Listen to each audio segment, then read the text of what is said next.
Welcome to the Jeremiah Show. You guys ready to go to New York with me? My special guest, Joe Mardin, is a proficient conductor, a composer, songwriter, and he's a drummer. He's a music producer. The list, in fact, of what he knows and what he does very, very well could take up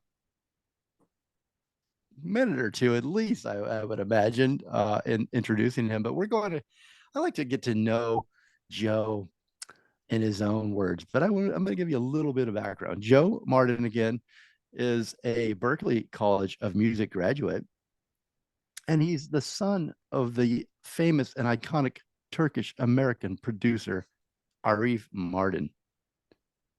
Joe's father had a 40 plus year music production and arranging career at Atlantic Records. He produced and worked with Aretha Franklin, the Bee Gees, Hall & Oates, the Modern Jazz Quartet, Bette Midler, Chaka Khan, Laura Nyro, Phil Collins, Barbra Streisand, and Norah Jones. Wow. Winning 11 Grammy Awards in his career. God, your living room must have just been aglow and sparkle with all those Grammys. Joe spent his youth at the side of his father, learning the production tricks in the music business while being immersed and witness to the creative process of some of the very best musicians of our time. Joe Mardin also produced the Grammy-nominated documentary, The Greatest Ears in Town, the Arif Mardin Story. It's a loving tribute to the man and the producer and the father. Joe's music credits include Queen Latifah, Aretha Franklin, George Benson, Chaka Khan, and Jewel. Joe was a co-composer for Caught in the Act on Chaka Khan's I Feel For You album. His conducting credits include Whitney Houston's Whitney, the Greatest Hits album. Joe is the founder of the Manhattan-based NuNoise Studio, where he works with music artists as a producer and a composer and arranger. And now, though, Joe Mardin steps in front of the mic for his debut as a singer and a songwriter and guitarist.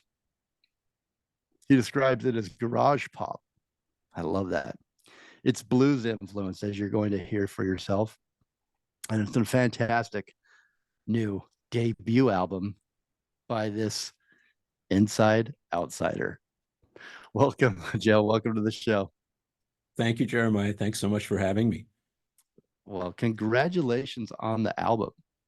Thank you. I greatly appreciate that. Thank you for having me on the show. It must just be so exciting right now at this time in your life. So, Joe, by your count, how many years have you been in the music industry, including maybe just being a kid in the studio? I mean, how many years would you count? Kind of like being an army brat, right? Except for it's like a music-based kid. You know, since I mean, I was playing drums when I was like 7, 8, 9 years old. So, and then hanging out in the studio, watching all of these amazing sessions as a kid. And so, you know, decades basically since I'm a lifer Yeah. in the music business. Speaking of those times when you were playing drums or you were just kind of watching what was going on, were you well behaved? Were you respectful? I mean, that's a young age where you're excited, but did you realize the presence and the uniqueness, the specialness of those moments that you got to spend in studio with some of these great music artists? That's an excellent question. I think for the most part I was, because I don't think I would have been allowed back. I don't think my father would have kept bringing me if I wasn't well behaved. For all of the success that my father had and for all of the wonderful artists and stars that would come in and out of our home, it was a very normal upbringing, thanks to my parents. So I hope I was as well behaved as I'd like to think that I was. And I did even as a kid, have a reverence for what was going on. You could sense that it was important, and you knew you better keep quiet. If you're, Yeah. if you expect dad to bring you back, As and quiet as you again, can be when you look at that beautiful drum set and you just want to go bang on it, right? exactly, exactly. And I'd uh, ask permission, can I go in? You start to figure out, like, oh, they're working in the control room, they're not recording, so can I go in and play? You'd figure out the parameters. well, you're Joe. I think do we have you if you're watching the YouTube portion of this interview? Joe is in a studio. Is that your studio, the NuNoise Studio in This Manhattan? is this is NuNoise, my laboratory, my home in my creative working home in New York. Yes, absolutely. Well, it's something that I noticed from watching, looking at you right now in the studio, is that you have a lot of light, and that's not typical in recording studios, is it? That's one of the No, complaints I hear from music artists is they're almost in like a cave, and it's there's no true. light. It's we're in an office building, and I said I would really like to have windows. Even the windows are looking out onto a shaft, basically an alley. The next building is right there, but it's really nice to have a couple of windows with light. Yes, so that is rare, but it was planned.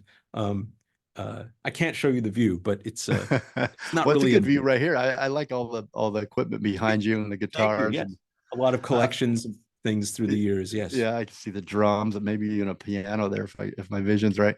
My Have you father's been piano to? is in the back. Yes. Oh, that's really very special, isn't it? Yeah. Very cool. So, you know, I can imagine as a young kid, that's your playground and that's the world that you are kind of growing up in a little bit, with your father as he's working, and you're looking at all these buttons. And I mean, even me at this age, I'm a kid when I walk into the studio and I look at the soundboards and all the little buttons and all the different colored lights.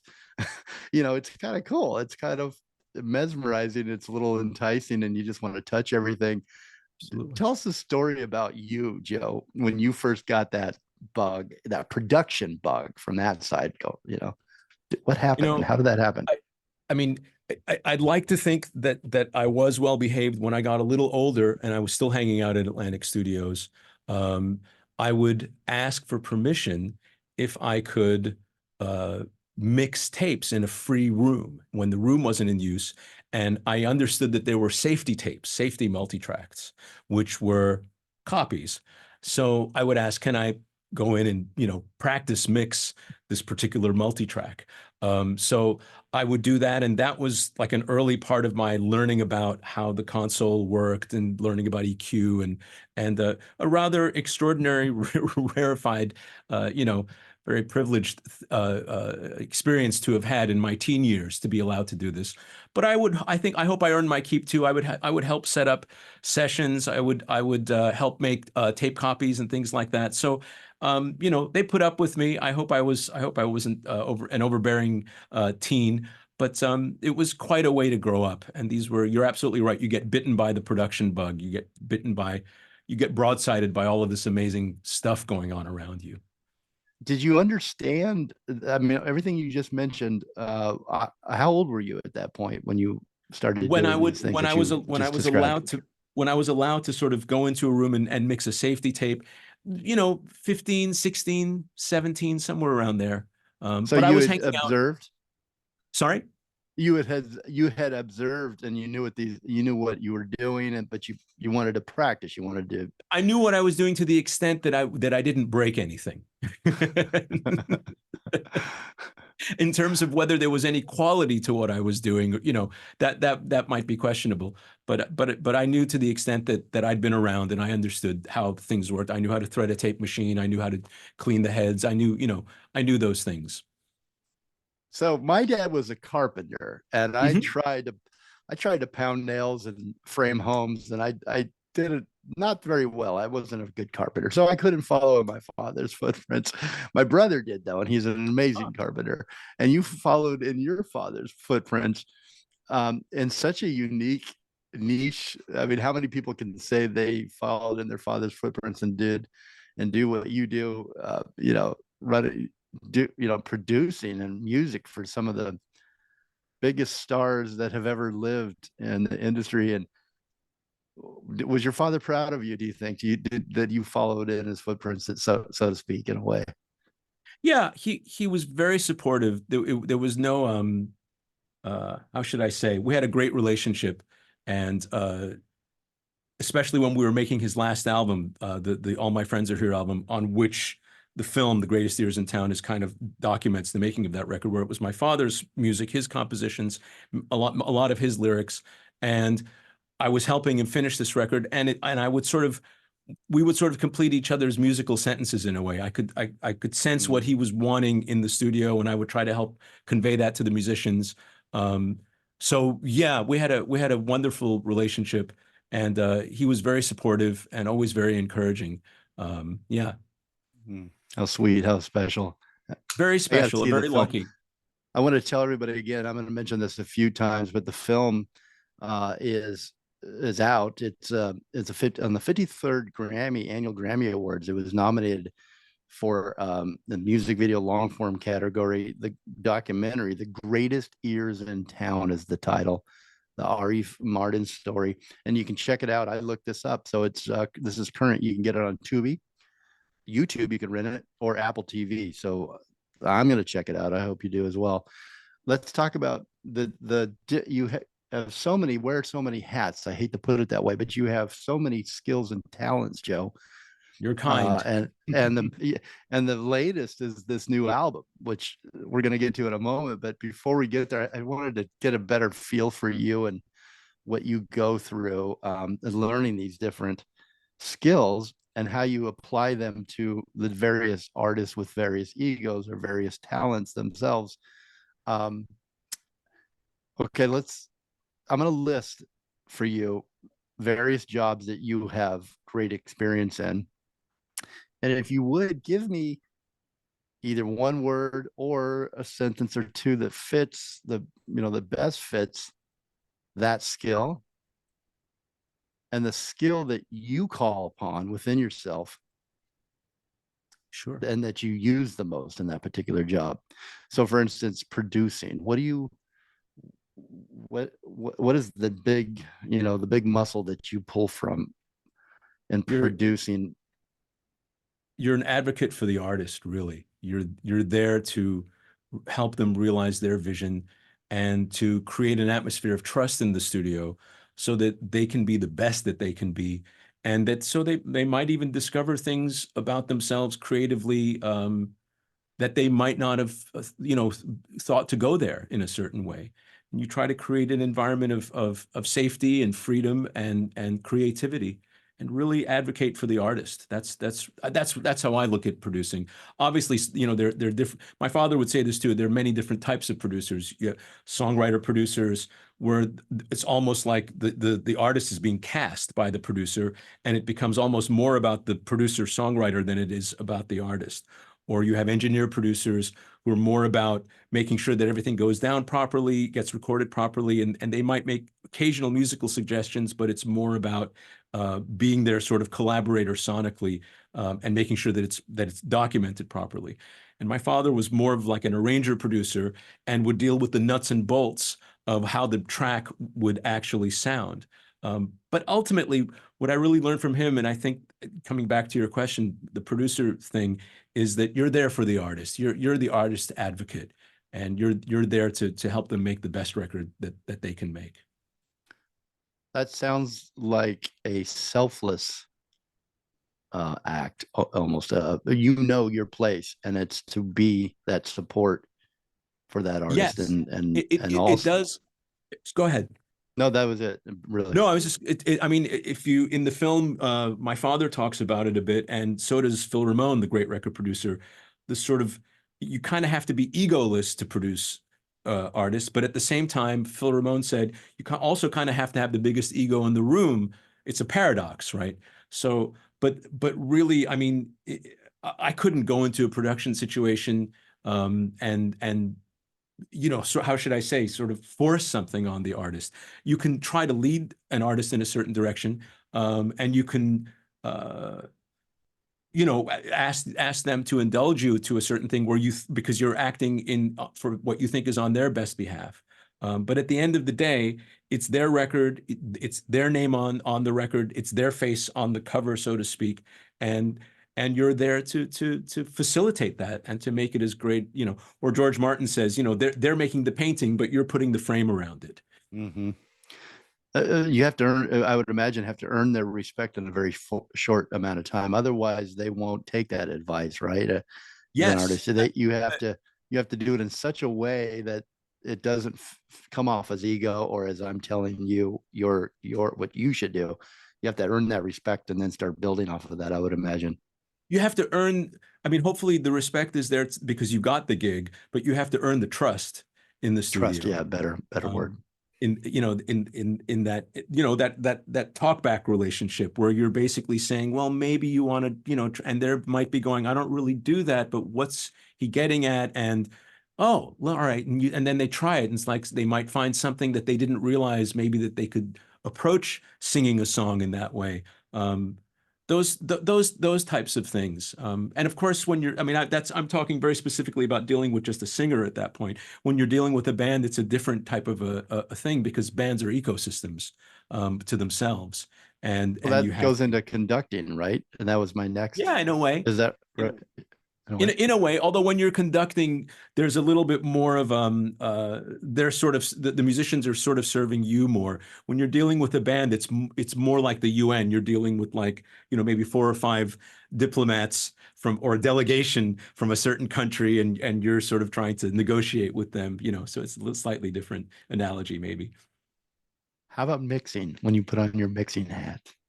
Oh, I mean, mixing is so much fun. And mixing, I think, to your point, that is really like conducting, um, because you're really making decisions in terms of texture and balance and focus.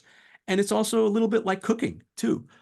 You're making decisions that affect how something, how it tastes, how it, you know, how it feels on the palate, so to speak, how it's coming across to your ears.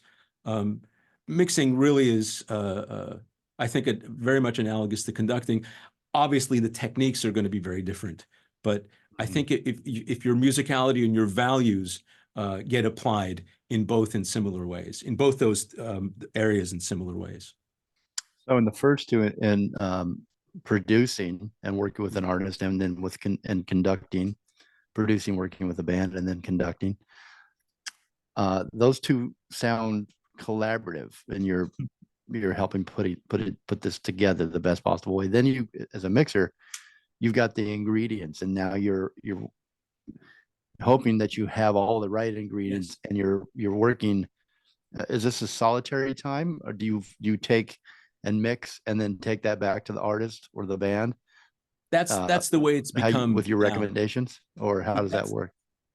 that's the way mixing, I think, now has become, especially you know, post COVID. Not, I don't know that we're post COVID necessarily, but especially after, during and after the pandemic. Um, you're really doing that type of work remotely much more than you used to.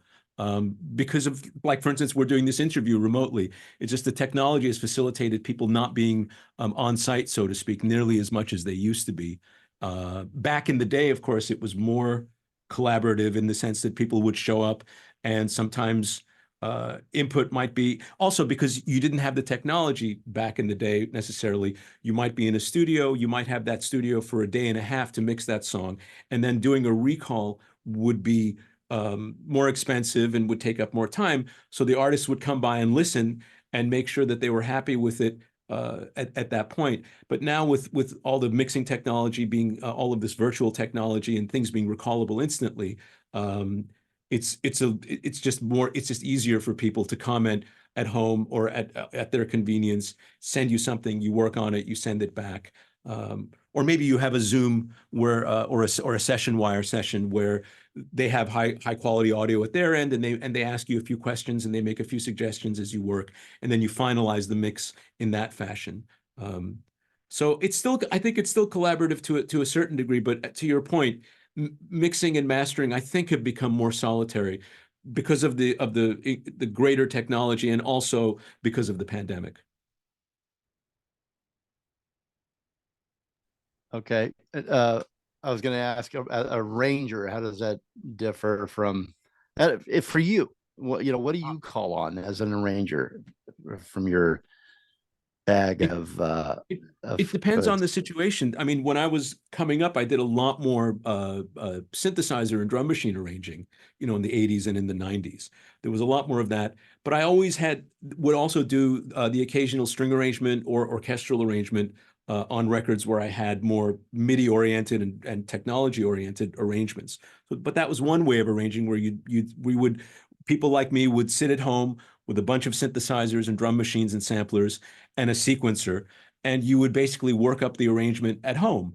And then you would send, depending on, we weren't sending MP3s necessarily in the very early days of that, but you might send over a CD or even a cassette if we're going to, or a DAT more likely, to whoever you're working with, and comments might come, or they may come to your home studio and work out a few details. And then you would take your setup basically into a studio and record it onto 2-inch tape. Um, Now, of course, the arranging process, again, it's been affected the same way that mixing has. But for me, also arranging is string arrangements. I'm in the midst of a bunch of string arrangements for my friend from Aha, Paul Savoy, this week. And I've done a bunch of orchestral arrangements for Aha's last film and album. So I have that aspect too, but that's also somewhat solitary. I mean, that I think arranging was in that sense has always been solitary. That you get an assignment, you might sit with the singer, you might work out a key, etc. But then you go off and you have to basically come up with the arrangement. And in this case, it's not an arrangement that's sequenced; it's an arrangement that will be printed out for musicians to perform live. So that's a different mindset, a different process. But again, to use your word, most of that work is solitary. Yeah. And as a drummer, Ah, that's funny. As a drummer, I think for me, it really depends. Sometimes I'll be tracking something here for somebody, or for a project that I'm working on, or I might be playing live. It's is there a that's different energy? different energy. I mean, it's one thing for me to sit, like a lot of the tracks on my record. I mean, since I played everything myself, there were songs where I had to actually start with the drums and I didn't have a backing track, and so I had to kind of imagine the song in my head and not and remember the form. So that's one way of drumming that I might have. But then at the same time, I play with a fabulous singer-songwriter named Erin Hill, and we do live shows. And it's so great to play with musicians, and she's such a great musician, and so that's, the great pleasure of playing with others Yeah. and using the muscle, to use your word, of hearing yourself in the context of everything, not just concentrating on what you're playing, but how what you're playing is meshing and grooving with everybody else, especially the vocal, in the kind of music that I'm involved in. We just touched on a few of the things that you have talent or expertise in, that you work on, and for yourself or for various musicians and artists. Uh, Now, those, if you put them all together, is there, could you would you ever lose any, or do they all create and comprise Joe? Do they make you whole? Meaning, Yes. could you, the reason you do all of this is because why? It's a wonderful question, because the temptation is to say, because I can, or because necessity has, I mean, it's been necessitated because we've all become kind of jacks of all trades kind of thing. Um, it's a lovely question. I think for me, it's what keeps the week interesting, is that this week I'm immersed in string arrangements for a project. Last week I was working on some film cues for a project I was brought in on by a composer, my friend Joel Goodman, who I produced an album for. Um, and then next week, after we track that string session, which will be remote, I'll be delving into trying to really practice singing and playing my songs and thinking about trying to do them live. So that's what keeps it interesting for me, is the different things, from day to day, from week to week. That's a great answer. Thank you. Thank you. Okay, we've got to take a break, but I was going to ask one final, just imagining your life and the life in the studio. And I would encourage everybody to check out the YouTube video. You could see Joe's studio. we've touched on this a little bit, and I'm very curious about it. You know, as an if you're an artist, or if you the human condition is such that we are so bombarded, so busy every day. I feel like you need to. I'm speaking for myself personally here, but you need to get away in order to kind of refill your thoughts, your creativity, anything that might come to you. You need to get away and have that silence. And as a, as the life of a music producer, living in, a solitary environment of a sometimes dark studio, sometimes it has some light. Is it a lonely life at times, or is it necessary to create the art and the music that you do for yourself and for others? And is it a lonely, do you look at it that way, or how do you look at that life in that recording studio? The answer to the question is yes, to both questions is yes, because it can be lonely. And at the same time, I think immersion in what you're doing is really important as well. It's difficult for me. It's not difficult for me to do one thing for a bit and another thing for a little bit, but it is difficult to do one thing and then go off and do something non-musical, to deal with business stuff, to deal with as I say, the laptop work. So that's difficult, but it can be lonely. And sometimes in the middle of, when you're deep in projects, you're like, I just want to go out and, see a couple of friends because like I've been in here, Yeah. too much. And of course that informs what you're doing, because if you get too, then you stop seeing the forest for the trees in terms of what you're hopefully creating. Yeah, and I guess it works that way too. You need to go out and get replenished by what's out there, what life is, right? Absolutely. Smell the air and feel the wind blow, and Absolutely. talk to friends and laugh and love and Absolutely. all those great things that to come back Absolutely. and be re-energized. Well, Joe, you're a fascinating man. My special guest is Joe Mardin. He's a journeyman producer, arranger, a mixer, a composer. He's now, I guess I can't say now. You've always been a musician, but now you're sharing your music with us. I want to let you know at the end of the show today, we're going to premiere Face is a Mask. It's the new premiere. You can see it on YouTube as well. There's a great video. You can get Joe Mardin's music at DistroKid. So go to distrokid.com. Joe Mardin. The album is Inside Outsider. Really great title. Very clever. You can contact Joe Mardin at info@NewNoiseRecords.com. It's NUNOISE records.com. Again, the new album by Joe Mardin is Inside Outsider. Pick up your copy while we're at break, and we will be right back with more from Joe Mardin.